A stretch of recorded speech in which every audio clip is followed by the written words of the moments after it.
For the streaming companies specifically, how important are these awards? The awards are important because they provide legitimacy for the programming, and it highlights their new programs in a way that they couldn't accomplish through advertisements and other forms of promotion. Our research at Activate those shows that now people are coming for the library. They're coming, and it's why there's been a lot of changes in licensing. So NBC has taken back The Office. Friends is going to be held by HBO Max, which is part of Warner Media, AT&T.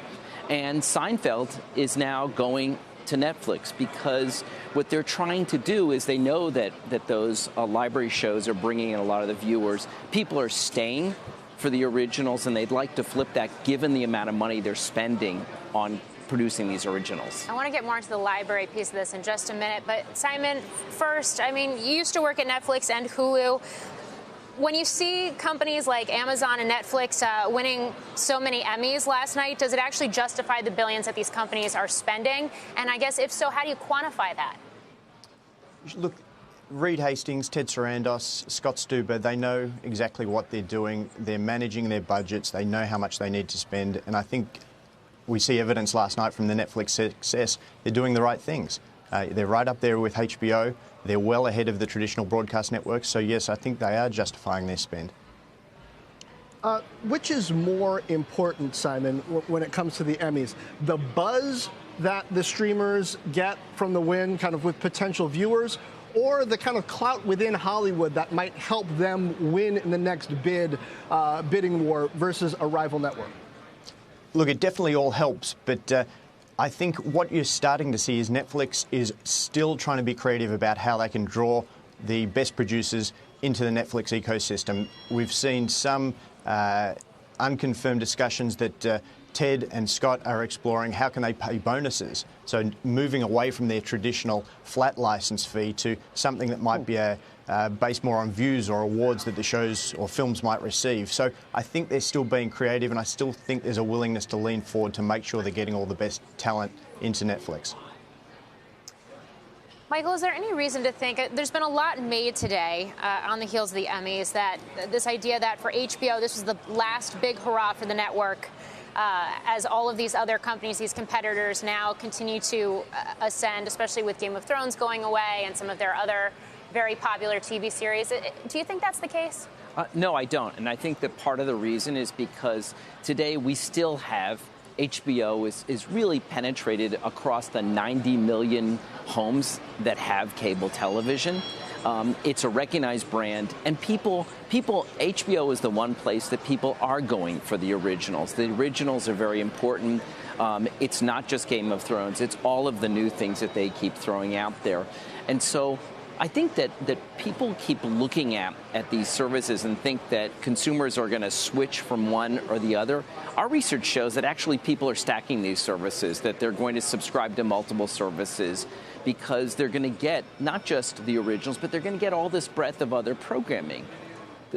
So, Michael, I wonder what you think about Apple TV Plus, because I've been kind of meh on it, but then watching my wife watch the previews in Apple TV this weekend, I realized, oh, we're probably getting Apple TV Plus, from these originals. It might set you back $4. $4.99. Yep. I wasn't necessarily going to spring, but I don't make all the decisions. Clearly, could we be underestimating, some of us, Apple TV Plus?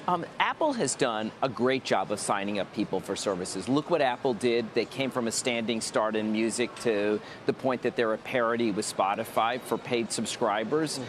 This video is a slightly different game because shows on one service aren't the same as the shows on the other.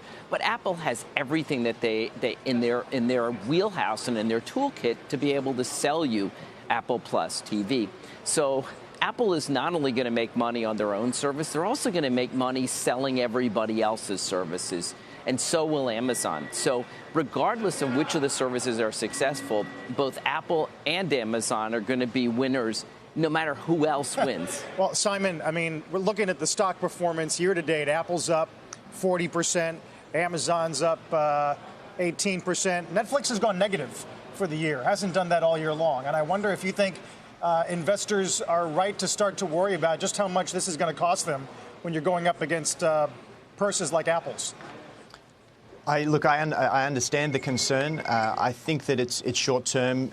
You look at a leading investment firm like Third Point, Dan Loeb, increased their position in the second quarter. I think there's an awareness that, yes, the heat has come off the Netflix share price, but I still think you're going to see that PE ratio start to come down over the next 6, 12 months into 2021, when it'll start to look like a more, I'm not going to say it's a value stock, but it's certainly not going to be the 100-plus PE multiple that we see today.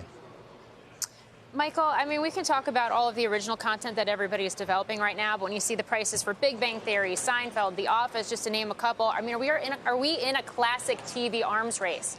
We are. Whenever there is a competition and an arms race between distributors, the content producers really win.